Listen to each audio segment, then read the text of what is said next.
Hello मेरे प्यारे प्यारे दोस्तों, कैसे हो आप लोग। देखो, आज बहुत ही इम्पोर्टेंट सेशन है जिसमें हम बात करेंगे टीजीटी या पीजीटी की तैयारी करने वाले हरियाणा टेट के बच्चों के लिए, मतलब लेवल 2 और लेवल 3 के लिए जो तैयारी कर रहे हैं हिंदी सब्जेक्ट से, जो 60 नंबर का पोर्शन रहता है, उनके लिए हम सिलेबस डिस्कस करने आए हैं और साथ साथ में आपको थोड़ी बहुत स्ट्रेटजी भी बताएंगे और आगे कोई वीडियो अगर आप लोगों की डिमांड रहेगी तो इसके लिए बेहतरीन बुक भी बताएंगे। कहते हैं कि जिंदगी खेल भी उसी के साथ खेलती है जो खिलाड़ी बेहतरीन होता है। दर्द सबके एक से हैं मगर हौसले सबके अलग अलग होते हैं। कोई हताश होकर के बिखर जाता है और कोई संघर्ष करके निखर जाता है।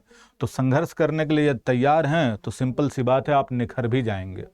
जो हरियाणा टेट का एग्जाम है या टीचर एलिजिबिलिटी टेस्ट है, हरियाणा के द्वारा, हरियाणा गवर्नमेंट के द्वारा कंडक्ट किया जाता है, हरियाणा बोर्ड के द्वारा स्टेट लेवल का एग्जाम है और लेवल 3 लेवल पर एग्जाम होता है, पीआरटी, टीजीटी और पीजीटी, जिसमें से हम बात करने वाले हैं आज लेवल 2 और लेवल 3 के बारे में। अगर बात करते हैं लेवल 2 के बारे में तो यहाँ पर आपको देखने को मिल जाता है कि देखो, इस वाले पार्ट पर अगर फोकस करते हैं तो आपको मिल जाता है child development and pedagogy 30 number का और 30 ही क्वेश्चन मिल जाते हैं। हिंदी लैंग्वेज और इंग्लिश लैंग्वेज को मिलाकर के 30 नंबर, मतलब 15 नंबर की हिंदी, 15 नंबर की इंग्लिश। साथ साथ में क्वांटिटेटिव एप्टीट्यूड 10 नंबर का मिल जाता है। रीजनिंग मिल जाती है आपको 10 नंबर की, 10 नंबर की हरियाणा जीके मिल जाती है। और सब्जेक्ट स्पेसिफिक की बात करेंगे तो 60 नंबर का सब्जेक्ट स्पेसिफिक हो जाता है, मतलब जिस सब्जेक्ट से आपने ग्रेजुएशन किया है या आपने मास्टर्स किया है, जिसमें आप टीचर बनना चाहते हैं। और अगर हम बात करते हैं, क्योंकि मैं आपको लेकर के आया हूं हिंदी लैंग्वेज को लेकर के, तो हिंदी में जो 60 नंबर का पार्ट आता है उसमें किस किस टॉपिक से या कहां कहां से क्वेश्चन पूछे जाते हैं, तो उसको लेकर के मैं डिस्कस करने वाला हूं। पासिंग मार्क वही है, कई बार मैं बता चुका हूं वीडियोज में, पुरानी वीडियो देख लीजिएगा। जनरल कैटेगरी या यूं कह सकते हैं कि जनरल कैटेगरी या ओबीसी कैटेगरी, साथ साथ में यदि कोई भी बालक एससी कैटेगरी से भी आता है या फिजिकल हैंडीकैप भी है लेकिन वो अदर स्टेट से है, तो उसके लिए भी 90 नंबर या यूं कहें कि 60% लाना जरूरी हो जाता है। ये दोनों चीज़ें दोनों जगह शामिल है। लेकिन अगर कोई हरियाणा का बच्चा है, वो एससी है या फिजिकल हैंडीकैप है, तो उसके लिए 82 मार्क्स या 55% लाना होता है। पासिंग मार्क हैं, क्योंकि ये कोई ऐसा नहीं है कि इससे मेरिट बन रही है। अब देखिए, अच्छा नंबर लेकर आएंगे तो आगे बैठने का मौका भी मिलेगा जो अगले एग्जाम्स हैं।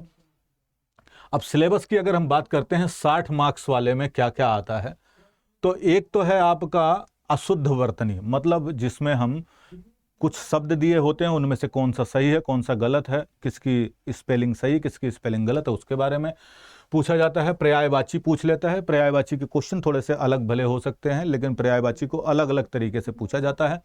शब्द चित्र हैं। शब्द चित्र क्या होते हैं? शब्द चित्र वो होता है जैसे रचनाओं के अलग अलग प्रकार होते हैं, उन्हीं में से रेखा चित्र और शब्द चित्र भी होते हैं जिनके माध्यम से रचनाओं को प्रस्तुत किया जाता है। संत साहित्य से प्रश्न रहता है। अष्टछाप के कवियों के बारे में आपने सुना होगा, वहां से प्रश्न रहता है।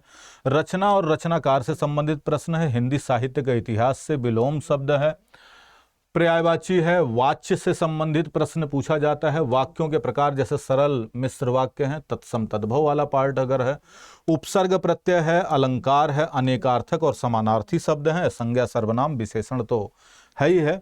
साथ साथ में देखो, आप चाहें तो इसको स्क्रीनशॉट ले सकते हैं, मैं साइड में हो जाता हूं।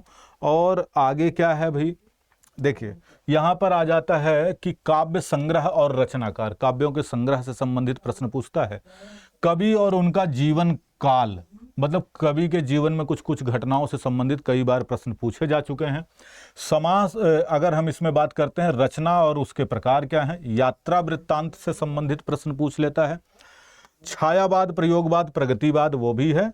मुहावरे, लोकोक्तियां हैं। तत्सम तद्भव विशेष शब्द तो है ही है, अभी बता ही दिया था।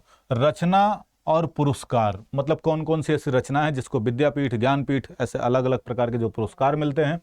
कई बार पूछ लेता है कि जयशंकर प्रसाद का नाम, उपनाम क्या है, तो कवि और उसके उपनाम से संबंधित। संधि, समास और अनेक शब्दों के लिए एक शब्द, बाकी संज्ञा, सर्वनाम, विशेषण। ये छोटा सा है, मतलब है तो जब पढ़ोगे थोड़ा सा ब्रॉड लगेगा, लेकिन इतने में ही हमने समेट दिया है। अगर इन पार्ट पर आप सेल्फ स्टडी से भी फोकस करना चाहते हैं तो अच्छा रिजल्ट आएगा। और अगर आप हमारी सहायता चाहते हैं तो हम भी जो है यूट्यूब पर आप लोगों के लिए क्लासेस स्टार्ट कर रहे हैं।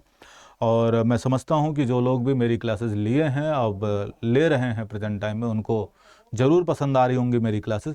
साथ साथ में हिंदी साहित्य और हिंदी ग्रामर से संबंधित मैं शॉर्ट ट्रिक्स की वीडियो भी डालता रहता हूँ, आप चाहें तो उसको भी देखते रहिए।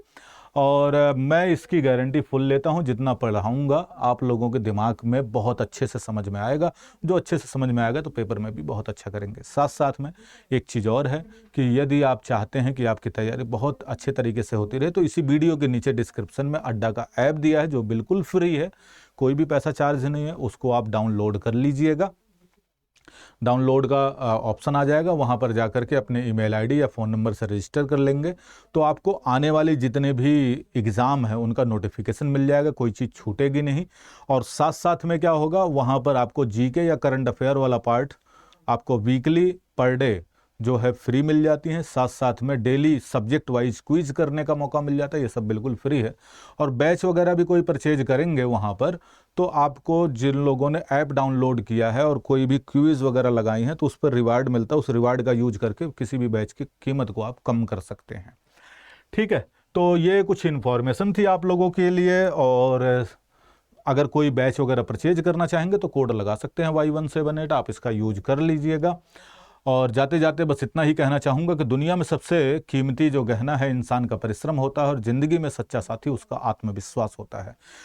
यदि आप अपने आप पर विश्वास रखते हैं और अपनी परिश्रम पर फोकस करते हैं, तो मैं ये गारंटी के साथ में कह सकता हूँ कि आप मेरे प्यारे प्यारे बच्चों मक्खन की तरह किसी भी एग्ज़ाम को निकाल लेंगे।